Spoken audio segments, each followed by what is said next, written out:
Hi everyone, it's Justine. On the first Monday in May every year, the A-League of Fashion, Music and Hollywood meets at the Metropolitan Museum in New York.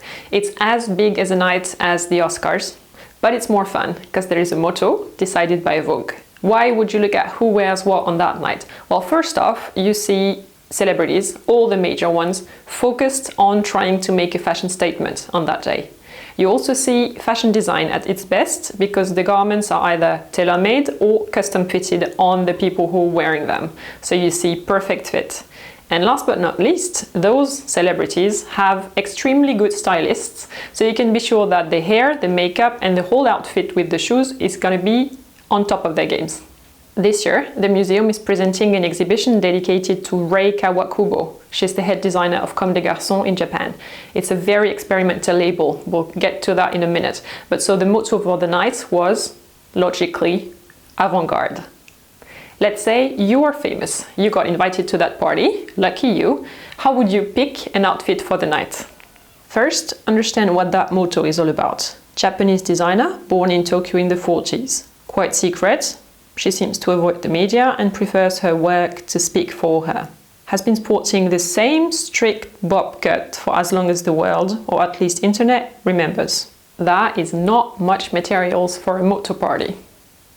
What do her designs look like? She created the Hiroshima chic look. That's how your sweater looks like after spending time in a radioactive area, more or less. For the record, the nickname comes from the press, not from her. She deconstructs garments, takes away their initial functions, and then she exaggerates the exercise further and pushes the boundaries of fashion to a level never seen before. She plays with shapes in 3D and also in 2D.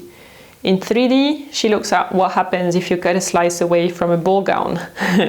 In 2D, she has observed that with the rise of social media, we're living more and more in 2D. She said the selfies that we post online have to be perfect on a screen in 2D. So the only thing that matters about us humans now is the surface.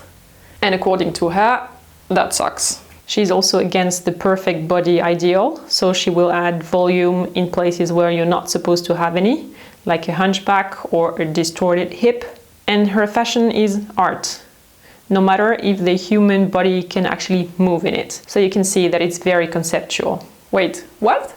You've been working out so much, you have such an expensive stylist, you want your picture of that night to land the best dress lists. There also happens to be, at the end of the stairways and the red carpet, a seated dinner.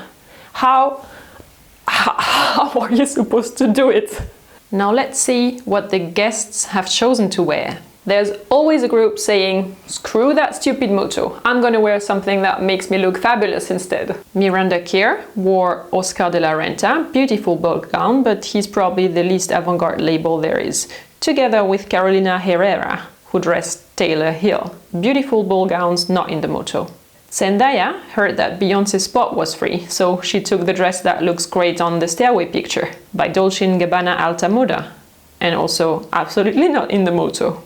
Bella Hadid couldn't bother to find a dress, so she came in her underwear. That's a catsuit by Alexander Wang, screaming, I'm a model, book me. Kim Kardashian came in her least spectacular gala outfit of all times, by Vivienne Westwood. 1 point for the bob haircut of Rei Kawakubo though, noticed. Gwyneth Paltrow came as Barbie in Calvin Klein. And even Anna Wintour, who hosts the gala, went Chanel instead of Avant-Garde. Of course, all those ladies definitely looked fantastic, but the interest and the fun of a motto party is when people do the motto. If you're not playing by the rules of the game, it's not funny. So all those people get 0 points. The people who actually gave some thought to the theme this year really weren't many, but there are some of them who did a good or great job, so I'm gonna jump directly to those ones. Playing the deconstructed card, Celine Dion in an asymmetric black and white dress by Atelier Versace. It has personality, even though the colors could have been a bit bolder, in my opinion. Gigi Hadid's dress by Tommy Hilfiger took the deconstruction a bit further. The look is more dramatic, but it's still aesthetically pretty. Reese Witherspoon, wearing Mugler, played the volume card, though quite softly, okay? With an amplified shoulder detail on the right shoulder. Rita Ora went to Marquesa, and the dress reminds of Rei Kawakubo's collection with bows. Remember the suit, the grey suit that I showed at the beginning, full of bows? It's about the same idea. So to me, that's the first outfit really on theme so far. Solange Knowles wore Tom Brown. That's cool. That's a dress made of outerwear stuffed fabric that really looks avant-garde, and 10 points for the shoes because I love them. Cara Delevingne came from the future, all in Chanel silver, and she shaved her hair. That was unexpected. Very bold, double point.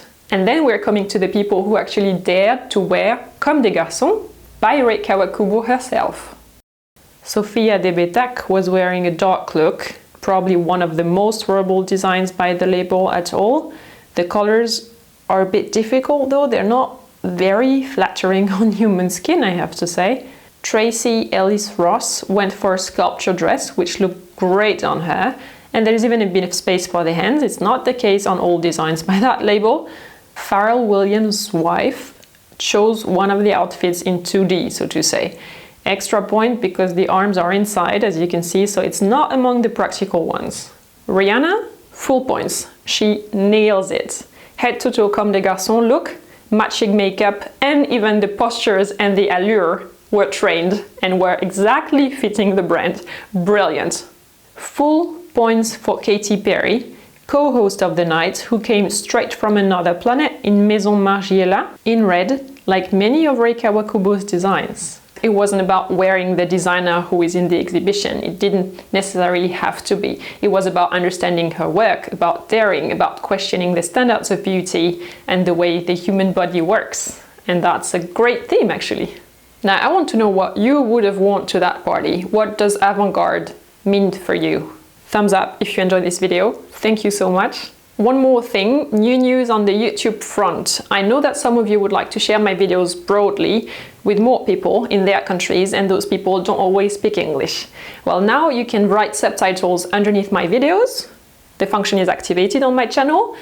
I'll put the link in the description below and you can feed in there.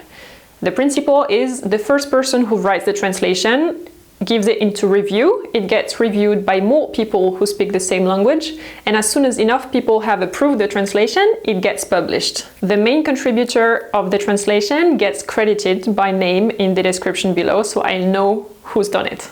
My video about face shapes is already available in Thai. That's so cool. I can't understand anything, but it looks so pretty.